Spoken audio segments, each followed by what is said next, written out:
রাতের ডিনারে অথবা পার্টি স্টার্টার হিসেবে যদি অ্যামেজিং কিছু বানাতে চান অথচ খুব একটা পরিশ্রম করতে চান না, তাহলে আপনি বাটার গার্লিক চিকেন বানিয়ে দেখতে পারেন। নিয়েছি 500 গ্রাম চিকেনটা বোনলেস করা আছে। এর মধ্যে দিয়ে দেবো স্বাদমতো নুন আর 1 চা চামচ গোলমরিচের গুঁড়ো। নুন আর গোলমরিচের গুঁড়োটা দিয়ে চিকেনটাকে ভালো করে ম্যারিনেট করে রাখবো কিছুক্ষণের জন্য। আমি ঘন্টাখানেকের মতো ম্যারিনেট করেছিলাম, তবে হাতে সময় না থাকলে 15 মিনিট মতো ম্যারিনেট করলেও চলবে। তবে বেশিক্ষণ ম্যারিনেট করলে চিকেনটা বেশি সফট হবে। 1 ঘন্টা ম্যারিনেট করার পর এর মধ্যে দিয়ে দেবো কিছুটা কর্নফ্লাওয়ার এবং কর্নফ্লাওয়ারটা দিয়ে এটাকে খুব ভালো করে কোট করে নেব। কর্নফ্লাওয়ার না থাকলে ময়দার ব্যবহার করতে পারেন অথবা অ্যারারুটের ব্যবহারও করতে পারেন, কোনো অসুবিধা নেই। এবারে চিকেনগুলোকে ফ্রাই করে নেব। ফ্রাই প্যানে দিয়ে নিয়েছি 1 থেকে 1.5 চামচ মতো তেল। আমি রিফাইন্ড অয়েল ব্যবহার করেছি, তবে স্বাস্থ্যের কারণে অনেকে আজকাল অলিভ অয়েল খান, আপনি ইচ্ছা করলে অলিভ অয়েলটাও ব্যবহার করতে পারেন। এবারে চিকেনগুলোকে উল্টে পাল্টে ভেজে নেব হালকা সোনালি রং ধরা পর্যন্ত। এক পিঠটা ভাজা হয়ে গেলে এবার একটু নাড়াচাড়া করে নেব যাতে অপর পিঠটাও ভালো করে ভাজা হয়ে যায়। চ্যানেলে আরও নানান ধরনের চিকেনের রেসিপি আপলোড করা আছে, যদি দেখতে চান তাহলে ডেসক্রিপশন বক্সে লিঙ্ক দেওয়া থাকবে, সেই লিঙ্কে ক্লিক করলে দেখতে পাবেন। আর ভিডিও দেখে যদি ভালো লাগে তাহলে লাইক করে একটা শেয়ার করে দেবেন। মিনিট খানেক একটা পিঠ ভাজা হয়ে গেলে আবার নাড়াচাড়া করে অপর পিঠটা ভেজে নেব। সমস্ত চিকেনটা ভাজা হয়ে গেলে এবারে তুলে রাখবো একটা পাত্রের মধ্যে। আমাদের রেসিপিগুলো আপনাদের কেমন লাগছে কমেন্ট করে অবশ্যই জানাবেন। অন্য কোনো রেসিপি দেখতে চাইলে সেটাও কমেন্টে জানাতে পারেন।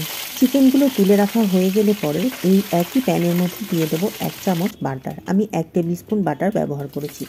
এবারে এর মধ্যে দিয়ে দেবো 1.5 টেবিল চামচ মতো একদম কুচি কুচি করে কেটে রাখা রসুনটাকে দিয়ে হালকা আঁচে খুব ভালো করে ভাজতে হবে যতক্ষণ না সোনালি রং ধরছে।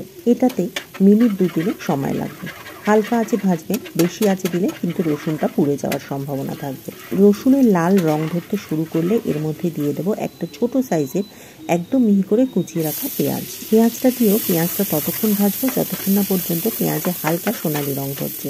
পেঁয়াজে যখন হালকা সোনালি রং ধরতে শুরু করবে তখন এর মধ্যে দিয়ে দেবো 2 টেবিল চামচ ময়দাটা দিয়ে খুব ভালো করে এটার সাথে ভেজে নিতে হবে। ফ্লেমটা কিন্তু পুরো প্রসেসেই একদম লোতে রাখতে হবে, তা না হলে ময়দাটা ভাজার সময় ময়দার রঙটা ডার্ক হয়ে যাবে এবং বাটার গার্লিক চিকেনে ময়দাটা ডার্ক রং মোটেই এক্সপেক্টেড নয়। যারা চ্যানেলে প্রথমবার ভিডিও দেখছেন তারা চ্যানেলটি সাবস্ক্রাইব করে পাশে থাকা বেল বাটনটি ক্লিক করে দেবেন, যাতে সমস্ত ভিডিও নোটিফিকেশন আপনার কাছে পৌঁছে যেতে পারে। মিনিট খানেক ময়দাটা ভালো করে ভেজে নিয়ে এবার এর মধ্যে দিয়ে দিচ্ছি জল। প্রথমে 1/4 কাপের থেকে একটু কম জল দিয়ে ময়দাটার সাথে ভালো করে মিশিয়ে নিচ্ছি। ময়দাটার সাথে ভালো করে জলটা মিশে গেলে এরপরে আবারও দিয়ে দেবো আরও 2-3 চামচ জল। টোটাল আমি 1/4 কাপ জল দিয়েছি। সমস্ত জলটা দিয়ে এবারে এর মধ্যে আগে থেকে ভেজে রাখা চিকেনগুলোকে দিয়ে দেবো। সাথে দেবো 1 টেবিল চামচ মতো চিলি ফ্লেক্স, স্বাদ মতো নুন, 1 চামচ গোলমরিচের গুঁড়ো আর 1 চামচ অরিগানো। যদি বাটার গার্লিক চিকেনটাকে আরও ক্রিমি টেক্সচার বানাতে চান তাহলে এই সময় একটু ফ্রেশ ক্রিম এখানে অ্যাড করতে পারেন অথবা যোগ করতে পারেন চিজ স্লাইস। আমি একদম ঘরোয়া পদ্ধতিতে দেখাচ্ছি তাই এগুলো যোগ করিনি। সবকিছু ভালো করে মিশিয়ে নেব। ভালো করে মিশিয়ে নিয়ে এবার এটাকে 2-3 মিনিটের জন্য ফুটিয়ে নিচ্ছি। কিছুক্ষণ ফুটলেই দেখবেন গ্রেভিটা আস্তে আস্তে ঘন হতে শুরু করবে।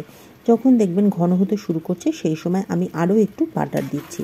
যেহেতু বাটার গার্লিক চিকেন তাই বাটারের ফ্লেভারটা যাতে খুব ভালোভাবে পাওয়া যায় তাই জন্য আমি এখানে এই পর্যায়ে আরও 1 চামচ বাটার অ্যাড করছি। তবে যারা খুব স্বাস্থ্য সচেতন এবং বেশি বাটার খেতে চান না তারা এই সময় বাটারটা স্কিপ করতে পারেন। এরই সাথে দিয়ে দেবো 1 মুঠো ধনেপাতা কুচি। জেনারেলি বাটার গার্লিক চিকেনে পার্সলে পাতা কুচি দেওয়া হয়, তবে আমার কাছে যেহেতু আজকে পার্সলে পাতা ছিল না সেই জন্য আমি ধনেপাতা অ্যাড করেছি। ধনেপাতাটা দিয়ে আবারও সবকিছু খুব ভালো করে একবার মিশিয়ে আরও মিনিট খানেক ফুটিয়ে নেব। রান্নার সেভাবে কোনো হার্ড রুল থাকে না, মোটামুটি একটা বেসিক কনসেপ্টের সাথে আপনি এক্সট্রা কিছু ইনগ্রেডিয়েন্টস অ্যাড করতেই পারেন অথবা কিছু ইনগ্রেডিয়েন্টসের অদল বদলও করতে পারেন, তাতে বেশ একটা ভেরিয়েশনও তৈরি হয়। শেষ পর্যায়ে একটা লেবুর অর্ধেকটার রস এর মধ্যে দিয়ে ভালো করে মিশিয়ে নিয়ে নামিয়ে নেব। তৈরি হয়ে গেল বাটার গার্লিক চিকেন। এই বাটার গার্লিক চিকেন রাতের ডিনারেও যেমন সার্ভ করতে পারবেন আবার পার্টি স্টার্টার হিসেবেও সার্ভ করতে পারবেন, তবে সেক্ষেত্রে গ্রেভিটা একটু কম রাখবেন। গার্লিক ব্রেড, বাটার নান অথবা ফ্রাইড রাইসের সাথে এই বাটার গার্লিক চিকেন দারুণ টেস্টি লাগে। অবশ্যই বাড়িতে একদিন ট্রাই করবেন আর জানাবেন কেমন লেগেছে। তাহলে আজ এ পর্যন্তই। পরের দিন আবার দেখা হবে নতুন ভিডিওতে নতুন রেসিপি নিয়ে। ততদিন সকলে ভালো থাকবেন।